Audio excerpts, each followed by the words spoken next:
الحمد لله والصلاة والسلام على رسول الله وعلى آله وصحبه ومن والاه. خۆی پەروەردگار لە زۆر شوێنی قورئاندا بەتایبەت لە سەرەتای هەندێک لە سوڕەتەکاندا سوێند بە هەندێک شت دەخوات کە ئەم شتانە بریتین لە جوزئیاتی کات. بۆ نمونە گەورە لە ئاتێکا فەرمێ وەالضحى یا وەاللەیل، ئەمانە بەشێکن لە کات چێشتەنگاو یان شەو، یان دەفەرمێ وەالعەسر کە زانایان دەفەرمون بریتیە لە نوێژی عەسر، یان دەفەرمون بریتیە لە کات بە شێوەیەکی گشتی، یان دەفەرمون ئەو کاتەیە کە لە دوای عەسرەوە تا وەکو مەغریب، ئەم پێی دەوترێ عەسر یان کات. بەهەرحاڵ بۆچی خۆی پەروەردگار سوێند بەم کاتە دەخوات؟ دیارە هەر شتێک خۆی گەورە سوێندی پێ بخوات دەلالەتە لەسەرەوەی کە ئەم شتە زۆر گەورەیە، دەلالە ئەم شتە کە زۆر بەنرخە پێویستە ئێمە من و توی مرۆڤ زۆر بەیاخی پێ بدەین. بۆیە لە فەرمودەدا پێغەمبەری خوا فەرمووی صلی الله علیه و سلم دووپێی ئینسان ناجۆڕێت لە ڕۆژی قیامەتدا تاوەکو پرسیاری چوار شتی لێ نەکرێت: عن شەبابیهی، گەنجێتی بریتیە لە کات، یان عن عمریهی، هەموو کاتی تەمەنی. کاتە ئەم تەمەنەی من و تۆ لێپرسینەوەی لەسەر لێپرسینەوەکە لە چیدایە؟ لە کاتەکانیدایە. ئەنجا ئەم کاتانەی بە چی سەرف کراوە؟ بە چاکیان بەخرا. ئەمڕۆ هەر یەکێک لە ئێمە سەرقاڵی بە کۆمەڵە شتەوە، یاوەتا وەزیفەیەک تێ فەرمانبەری لە جێگایەک، یاوەتا لە شوێنێکە کار و کەساوەتێک دەکەی. ئەمە پێویستە ئەم ئینسانە ئەم کاتی کە داینەوە بۆ ئەم ئیشە بە جوانی بەڕێکپێکی جێبەجێ بکات، چونکە لێپرسینەوەی لەسەر لە کاتەکە و لە ئیشەکە کە تێدا کردوێتی دووبارە ڕەبتیە بە کاتەوە. یان ئەم کاتە بەتاڵانی کە دروست دەبێ بۆمان. ئینسان ئەو کاتی کە لە ئیش نییە، لە ماڵەوەیە یا لە شوێنێکە، کاتەکانی بەچی بەسەر بەرێت؟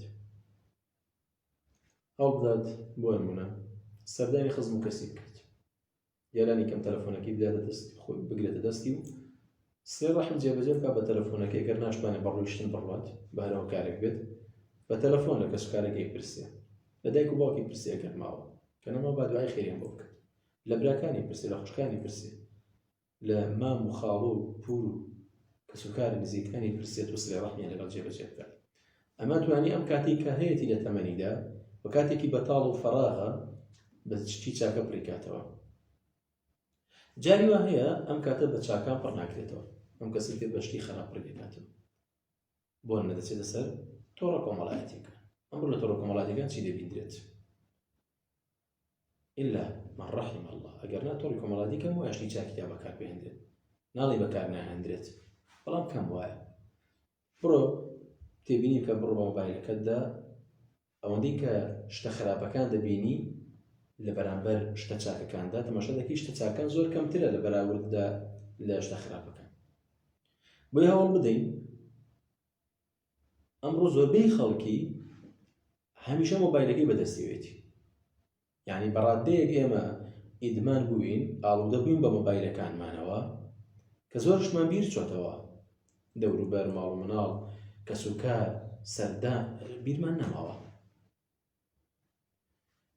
سەلەفی ئێمە، پێشینە چاکانی ئێمە بەرامبەر بە قورئان ئاوا بوون، بەڵام بەداخەوە بۆ ئێمە.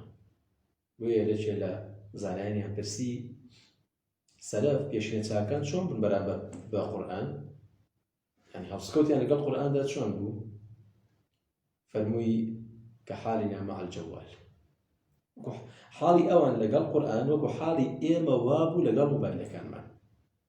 بە هەر یەکێک لە ئێمە، هەر یەکێک لە ئێمە بەبێ ئیستیسنا، بەبێ جیاوازی خۆی تاقی بکاتەوە، ئەم پرسیارە لە خۆی بکات. ئەوەی کە مۆبایلەکەی بەدەستەوەی و بەکاری دێهێنێت، یەک لەسەر 10 ئەوەندە قورئانی بەدەستەوە بێت لە مانگا چەند ختم دەکات.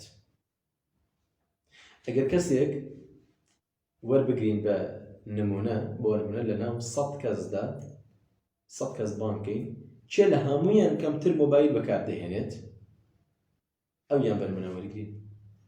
یەک لەسەر 10 ئەو کاتی کە بۆ مۆبایل تەرخانی دەکات، بۆ قورئان تەرخانیکە یەک لەسەردا ئەتوانێت بەلانی کەم و لە مانگیدا خەتمێ بکات.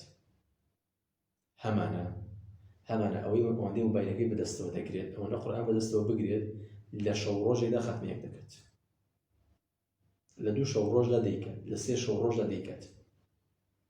بۆیە با هەوڵ بدەین کاتێک مۆبایلەکەمان ئەگرینە دەست ئەگامان لەو کاتە بە نرخەی تەمەنمان بێت. لەبری ئەوە ئەگەر هەر مۆبایلەکە بەکاردێنی بۆ چاکە بەکاری بێنە، فەیسبوک بەکاردێنی، تۆڕی کۆمەڵایەتر بەکاردێنی، هەوڵ ببە بە وەسیتێک بۆ گەیاندنی دینی خوای پەروەردگار یان بۆ وەسیلەی ڕەحم بەکاری بێنە. خوای گەورە هیدایەتی مولایەکمان بدات. خوای گەورە ئەومان لێ بکات کاتەکانی تەمەنمان بەو پەڕێڕێکی و بەو پەڕی چاکە بەکاربهێنین. صلى الله على محمد وعلى آله وصحبه وسلم.